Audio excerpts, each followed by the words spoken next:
Hey, future unnaturalists, I'm Emily. And I'm Andy. And we are the hosts of Unnatural, a true crime podcast. Each week, we'll dive into some of the most unnerving crimes that this unnatural world has to offer. Listen for Unnatural on Apple Podcasts, Spotify, or wherever you get your podcasts. And remember, make good choices. And don't get got. Bye.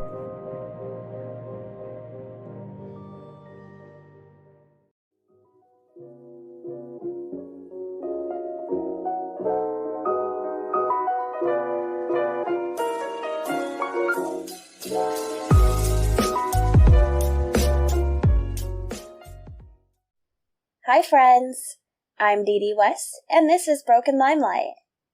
I'm back, guys. I didn't tell you guys I was taking a break. I've had a whole lot of life happening, man. I got a promotion, and I didn't know I was getting it until, the day before, so I had, a long training. I actually, just started an all-woman band here in Las Vegas. It's called Space Trash. It has officially been 1 whole year since Broken Limelight began. Throwback to the very first episode about Mackenzie Phillips. The band would play show after show, and the mamas and the papas would party afterward. Mackenzie would black out, and in the morning, she would wake up in her father's bed with her pants down around her ankles, and her father sleeping next to her naked. She'd wake up with no memory of what happened. She just wanted to purge this experience from her memory, but she was always this little girl just begging for his attention and his approval. And John was a man who knew no boundaries. He had no rules. His own pleasure was his highest priority in life. Anyway, today I wanted to talk about something that's been kind of the subject of conversation for a couple of years now, and it's something that it's like all lips are sealed about, so we don't really know all that much other than what we can see on TV and looks kind of creepy, but we don't really know very much about it behind the scenes. So today we're going to be talking about Dan Schneider, the producer from Nickelodeon. And that story does cross over into the story of many Nickelodeon stars. So I'm going to tell you guys exactly what I could find and what I could confirm. So if you've watched Nickelodeon at all since the 90s, you've probably seen one of Dan Schneider's shows. Schneider and his production company, Schneider's Bakery, are responsible for shows like Drake and Josh, iCarly, Zoe 101, The Amanda Show, Victorious, Sam and Cat, Henry Danger, and the list goes on and on and on and on. After nearly 30 years of working with them, Nickelodeon suddenly cut ties with Dan Schneider in 2018 when people started talking about Dan Schneider being kind of creepy and perhaps abusive to the staff and as well to the child actors. I'm sure a lot of you guys have heard about this. You may have heard people talking about Nickelodeon and or this guy in particular having a weird, obsession or even fetish with feet, particularly the feet of children. Well, Nickelodeon was known for having a kind of weird, sticky, gross kind of humor, and it kind of took years for people to notice that there was a pattern, a lot of scenes showing bare feet. The bare feet of the kids as well as prop feet being used for random comedy. And then Nickelodeon actually had their logo as a big orange foot. Let's start from the very beginning. Dan Schneider started off as an actor, and then around 1994 he started working as a writer for the Nickelodeon show All That. Over the years he worked in various roles in Nickelodeon, and he would often appear in the shows in little side roles.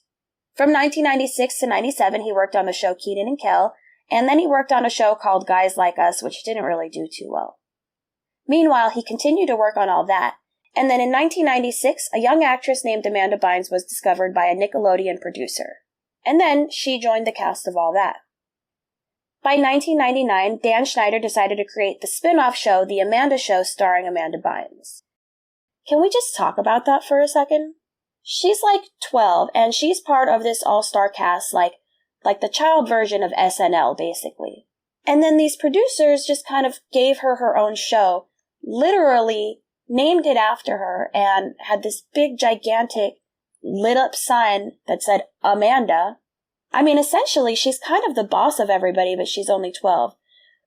But I mean, when you're 12, isn't it kind of weird that he just kind of picked her out of everybody? Doesn't this kind of sound a little bit like special treatment compared to the other kids. Isn't it a little weird? Anyway, that's just my opinion. Let's move on from that. So the Amanda Show was a lot like all that, but it was centered around Amanda. In fact, originally it was supposed to be like a sitcom type show. That was the idea. It was something where like Amanda played a character who came and met her cousin who was identical to her. It was something like, think like Liz and Maddie. The pilot episode for that show didn't go well, so Dan was like, we should just do like a comedy skit show like all that, but center it around this one person. And that's how the Amanda Show was born. It was basically a compilation of skits that starred Amanda as different characters. The show also starred actors Drake Bell and Josh Peck. Dan also appeared in numerous small roles in the show. If you watch scenes from the Amanda Show, you can see moments that might be seen as a little strange.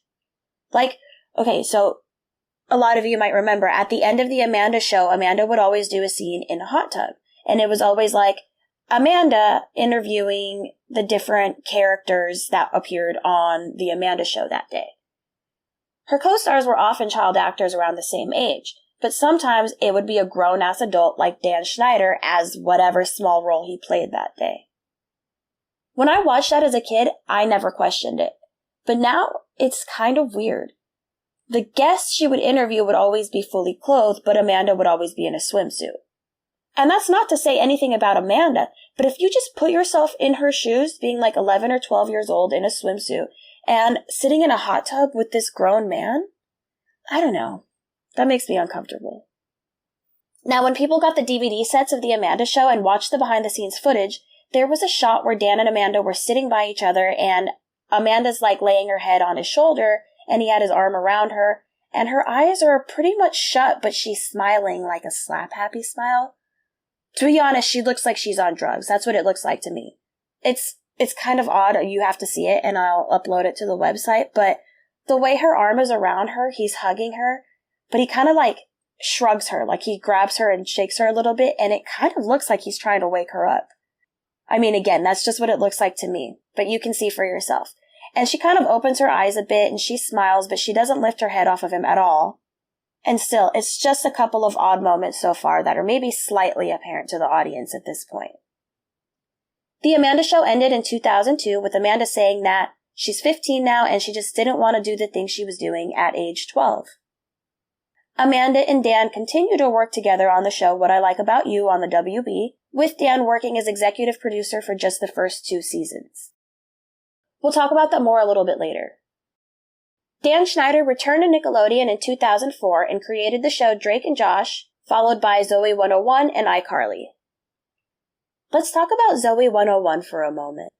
Another rumor surrounding Dan Schneider is that he had a sexual relationship with the show star, Jamie Lynn Spears. Again, this is just a rumor, but it is widely believed that her daughter Maddie might actually be Dan Schneider's child. I haven't found any credible evidence of that, and like people have compared pictures of them and I guess they kind of look similar, but she also looks very similar to the guy that Jamie says is the real father, so I won't get into that. But as you'll find out, this isn't actually the first time that somebody's accused Dan Schneider of impregnating one of the teenage stars. Another actress from Zoey 101 named Alexa Nichols said that she didn't want to go into detail, but Dan's, quote, not a nice guy. Then came Victorious, which starred Victoria Justice and brought Ariana Grande to Nickelodeon. Ariana Grande has never addressed any allegations about Dan Schneider. However, there are some videos out there that kind of speak for themselves. Again, you just have to watch it. And there are photos out there too where he hugs his stars a little bit too closely, including Ariana Grande. If you go on YouTube and look at Dan's channel, his tag name is Danwarp, DANWARP. There are a lot of behind-the-scenes clips on his channel. And a lot of it is basically just Dan Schneider walking around backstage with his camera and approaching the actors, specifically the female actresses. And he would often sneak up on them and try to scare them, which is weird as fuck in itself, because he never did this to the boys, of course. But sometimes he would even like have his camera and you can see these scenes where he's just like, okay, we're going to try to scare so-and-so. And he would just like sneak up on them in their dressing room. There are other clips where there would just be like the child actors interacting and he would walk up to them with the camera, and when they notice him come in, suddenly their expressions would change. They would all get like really serious. There's 1 or 2 videos where Ariana Grande just gets up and runs away from Dan. It's the weirdest thing. It's almost childlike. And by the way, Ariana Grande was 16 years old when she started working on Victorious. Remember when I said that the actors would perform in scenes that were kind of sexual in content, but it kind of seemed like it wasn't obvious to the kids? So, on the show Victorious, Ariana Grande played a character named Kat Valentine, and she kind of had this little segment where she was kind of like a ditzy character, I would say. And she would just have like these random thoughts and like tell them to the camera. It was just like her in her teenage girl bedroom. Okay, so just listen to these lines that she said in the show. Have you ever tried to get your big toe into your mouth? Check this out. And then she actually proceeds to kind of roll around and stuff her big toe into her mouth. Then there's, I wonder if you could juice a potato. And then she proceeds to grab this potato and squeeze it and, ooh, ah. Yeah. Is it possible for a teenage girl to drink water upside down? And then she like lays upside down on her bed and takes a bottle of water and tries to pour it into her mouth. And she goes, I'm thirsty. And then she kind of makes little squealing sounds as she tries to pour the water in her mouth. But of course, it just kind of pours down all over her. There's another one where Ariana Grande and Liz Gillies are laying on the floor on the set. And they're like giggling and they were like being silly together. And then Dan walks up to them with the camera. And he says, why are you sitting on the floor? Oh, you know what? Let me play this clip for you. Hey! Hi, what's going on here? You didn't cut out that part. Why are you sitting on the floor of the set? Because we are. They are. Did you just bark? No. No, I did not. It must be the set ghost. Who barked? The set of Ghost Christmas Past. That was really scary. Did you hear that? His tone sounds angry, like they're in trouble. And their faces look scared. All of a sudden, Lyd turns her head away from the camera and starts barking like a dog. And then she turns her head and does it again. Dan turns the camera to some of the male co-stars who suddenly walk up to him. And then you see Liz grab her purse and storm off. I know that sounds confusing, but I read somewhere that whenever Dan would get creepy around the girls, they would start barking like a dog in order to get the attention of their male co-stars. And that way they could come over and intervene or distract him. I don't know if that's true, but if you watch the videos, the girls clearly go from having fun to being, like, terrified and uncomfortable the moment that Dan approaches them. And it also seems like a weird time for him to be filming. Like I said, they were, like, laying on the ground, clearly not knowing anyone was filming, and he just decided to grab the camera and hit record in time to go ask what they were doing. And, like, as he walks up to them, I forgot to mention, Liz Gillies, like, quickly gets up and pulls down Ariana's skirt, like to cover her legs, like the moment she sees Dan coming.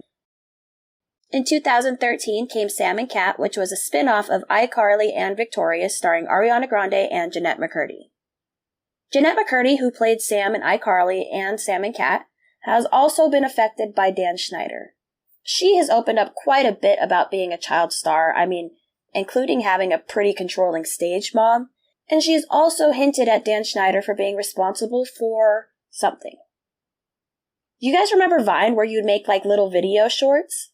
So Jeanette put up this really weird Vine once where she's got this heavy eyeliner and red lipstick, but it's smeared all over her face. And she's wearing like really torn clothing and she looks completely disheveled. Hey Dan Schneider. I know you're watching my Vine. Do you like my Vine? Vine. Look what you've done to me. What the fuck does that mean? In 2014, there was a lot of drama going on with Jeanette McCurdy. For one, she believed that she wasn't being paid as much as Ariana Grande, her co-star. And then, Jeanette had some photos released that were kind of risque. And she was like 21 at this point. But people were big mad because they expected her to be an influence on their children forever, I guess. So then, Dan Schneider was nominated for an award at the Kids' Choice Award, and Jeanette McCurdy and Miranda Cosgrove decided not to go. People thought it was because of the whole scandal with Jeanette's photos being released. But in truth, it was actually a protest, like to boycott Dan. Even though they were going to receive awards as well. And they actually invited Ariana Grande to protest along with them, but she declined and decided to go to the ceremony anyway. So there was a lot of tension between Jeanette and Ariana at this point, and Jeanette unfollowed Ariana on social media. Jeanette later came forward tweeting, "I was put in an uncomfortable, compromising, unfair situation. Many of you have guessed what it is, and I had to look out for me." And then she later tweeted, "My previous tweet has nothing to do with the pics leaked. It has to do with how Nickelodeon treated me. That's all. Thanks for the love." I found this clip from iCarly where he approaches the actors and he's just plain mean to Jeanette. She's just like standing there smiling, like it looks like she's trying not to laugh, and he's like, "Stop laughing at the director. Show some respect, Jeanette. Respect. No smiling. All right. Take $100 off her check." What's with the boots? Why is Carly always wearing boots? I'm always wearing these boots. So she can be in combat at any moment. I want to wear boots. I'm becoming shorter and shorter by the week. You know what? I think everybody's getting tired of your attitude. By the way, Jeanette McCurdy has a podcast called Empty Inside, and she's talked a lot about working with an abusive producer. Not just that, but she's also spoken out about being a child actor and working under the pressure of a pushy stage parent. And that's something I really want to talk about too. But I just want to let you guys know that she has a book coming out this summer, and it's called I'm Glad My Mom Died. I know that sounds morbid as fuck, but just to give a little bit of perspective, one of the things that her mom did was control her diet. And Jeanette has stated that she truly believes that if her mom were still alive, Jeanette would still have an eating disorder.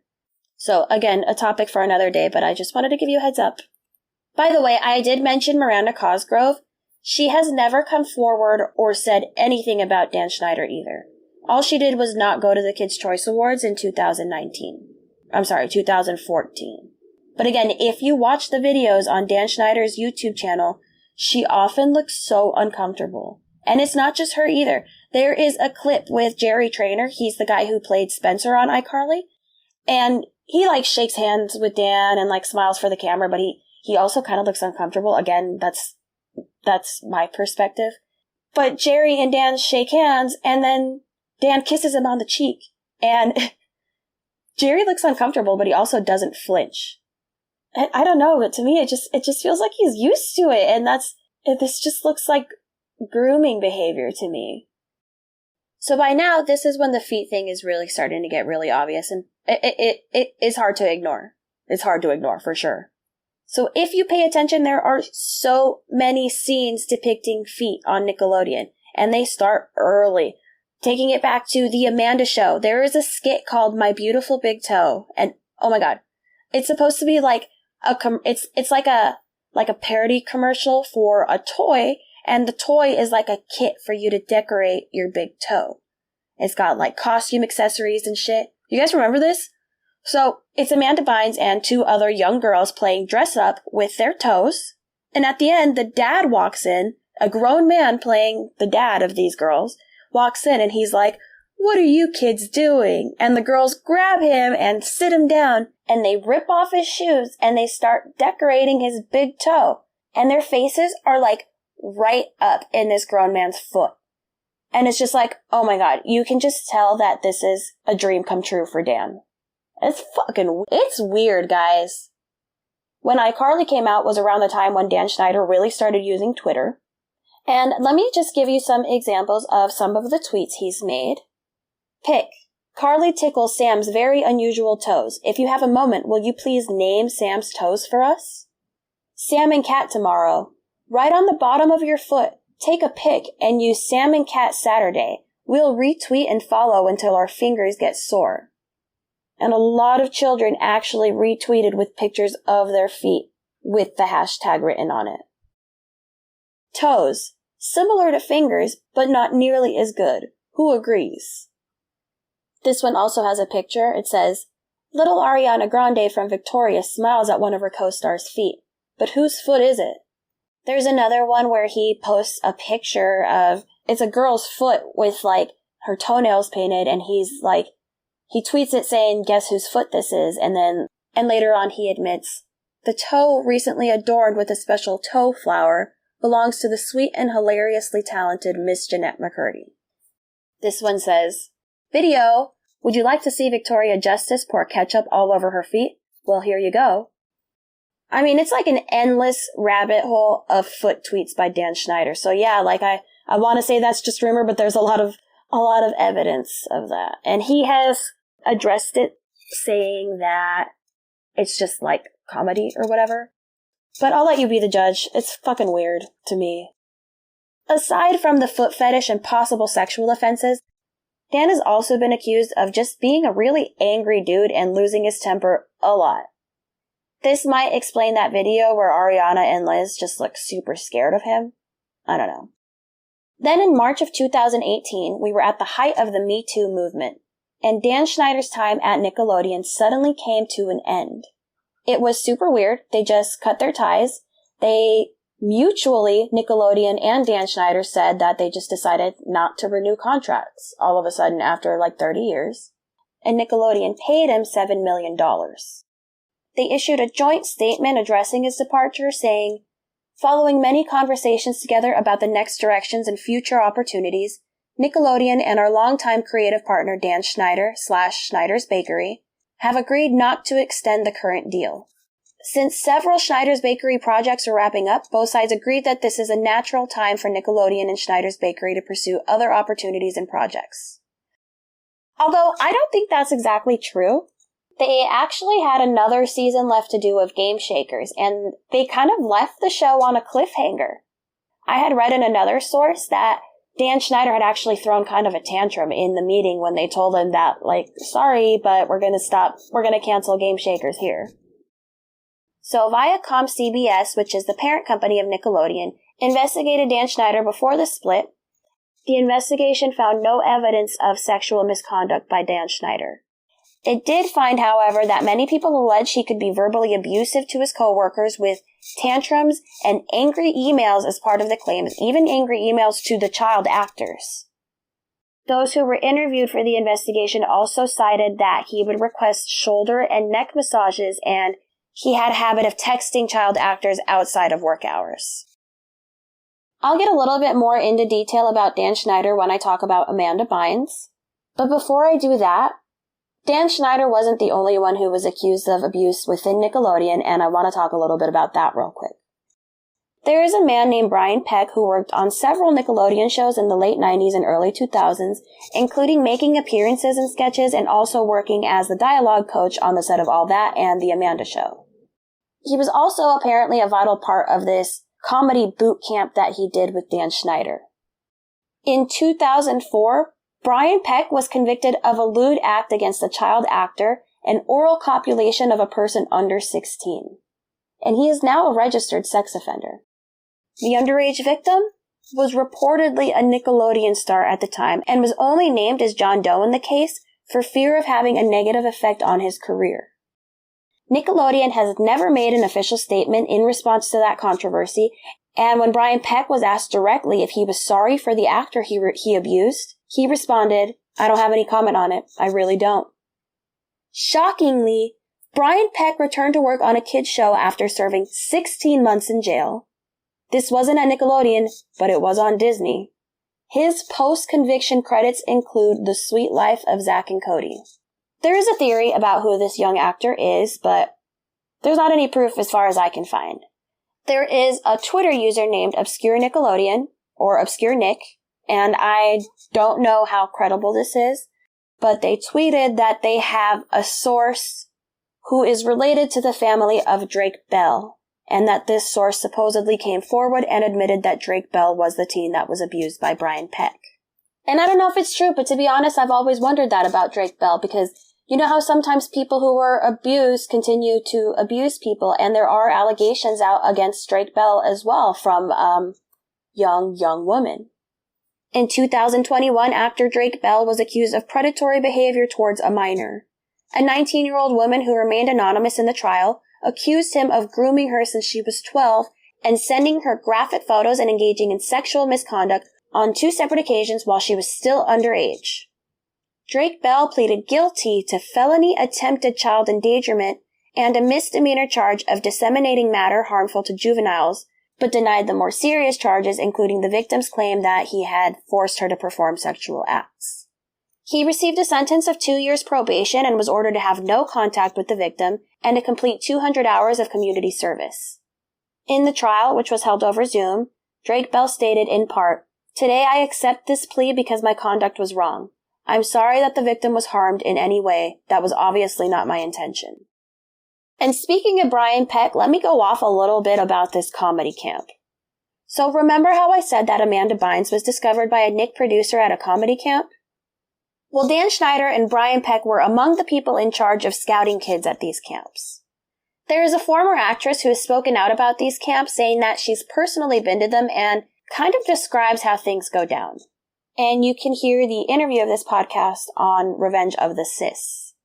So at these comedy camps, aside from the comedy workshops, there would also be a lot of recreational activities like a tennis court and a swimming pool, and the actors ranged from ages 13 to 20. Often, they were encouraged to hang out at the swimming pool to get noticed. They were also told that they had better chances of getting noticed if they wore shorts or tank tops or obviously their swimsuits, basically clothing that showed their skin. According to this person, Hilary Duff and Megan Fox were among the children that got discovered by the pool. Supposedly, during these activities, the parents would be attending a seminar of some sort, in a building nearby, basically ensuring that the parents were always somewhere else while the kids were being discovered. This actress further explains that when they were getting ready to actually go into the audition room with the producers, there would be adults kind of walking around and scoping out the kids and hand-choosing the ones that would go forward with the audition. And it became apparent that these adults were specifically choosing the kids in tank tops and shorts and things like that. This particular girl, her mom noticed and she started to get uncomfortable. And then her agent told her that when they go into the audition room, it would be just the child, the mom cannot come in, and the child would be instructed to take off her shoes and do her audition barefoot, and that she should just kind of run around and play and kind of talk about how much she loves being barefoot. So her mom noped the fuck out of there and was like, "We're not doing this." So the actress ended up being blacklisted and basically couldn't get any work on TV at all after this. This is one of those things that to me, it's clear why people don't come forward about this. In the 90s, there was an actress named Angelique Bates who was in the show All That, and she's come forward and said that the crew stood by while she was abused physically and verbally, even when they could hear her screaming. She didn't specify who her abuser was. According to Angelique Bates, Child Protective Services did show up in 1996, but she said that the adults on set pressured her to stay quiet. Her mother claimed, "Nickelodeon and the producers of All That only contacted CPS after police became involved," adding that it was merely an attempt to cover their own butts. In a video, Angelique Bates explained that she was released from her contract at age 15 and claims that ever since then she was rejected from the entertainment industry due to her past. She said, "When I was a child star dealing with aspects of child abuse, it pretty much affected the workplace, which later affected my adulthood because I was blackballed. Nickelodeon has never come forward with an official response to these accusations." Before I wrap this up, there are a couple more things that I saw on the Twitter page of Obscure Nick that I wanted to bring up, but like I said, be aware they don't list any sources, and I've only been following them for not that long, so I don't know very much about their credibility, so take it with a grain of salt, but I just think it's interesting. They allege that Jessica Alba was also abused at the hands of Dan Schneider. I couldn't verify that, at all. From what I can find, Jessica Alba was on Nickelodeon when she worked on the show The Secret World of Alex Mack. But from what I can see, Dan didn't work on that show. Maybe he did. Maybe he appeared on it here and there. I couldn't find that. Jessica Alba has spoken out a lot about how girls in Hollywood are sexualized from a very young age. But from what I can find, she never specifically named anybody at Nickelodeon. And then one more I found was an actress who did a voice on Hey Arnold. Her name is Francesca Marie Smith, and she did the voice of Helga Pataki. Again, I could not verify this anywhere, but according to Obscure Nick, Francesca Smith was abused by Dan Schneider, and she had gotten other roles because of this. Alright, so I'm going to take a break here, and then I'm going to come back and tell you guys all about Amanda Bynes and everything that has happened to her, starting from her childhood leading up to her public mental breakdown and her conservatorship, which just ended, and basically how all that went down, and where she is today. Real quick, some of my sources for this. Again, Revenge of the Sis is a podcast, and they're on YouTube as well. There's also Dan Schneider's actual YouTube channel, the Twitter page Obscure Nick, and the biggest source I used was Sloan on YouTube.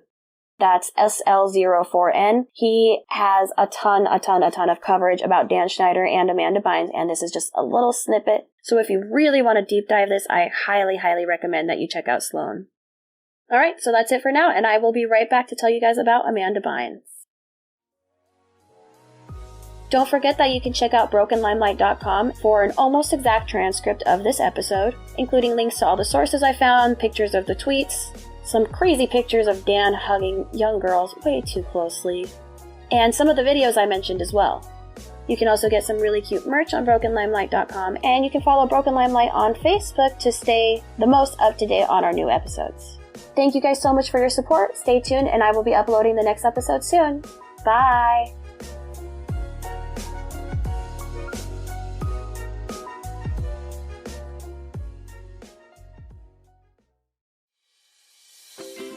BarkBox! BarkBox! BarkBox! BarkBox! You guys know my dogs, Jude and Eleanor Rigby. Well, we just started getting in BarkBox, and I'm telling you, your dogs will love you. No more are they angry at the mailman. No more, I say. It's like a box of dog joy that's delivered every month, and each box tells a different story with different themed toys, treats, and photo-worthy props. Typically, what we get in each box is a couple of toys, a couple of treats, and a chew, but you can actually tailor-fit your box to fit your dog's needs. Guys, I'm telling you, your dogs will love you, even more than they already do. So try it out, and if you use my link, you'll get a free extra month of BarkBox, which is a $35 value. So just head to barkbox.com/brokenlimelight and get started on your first BarkBox today. BarkBox! BarkBox! BarkBox! BarkBox! Nailed it, Jude.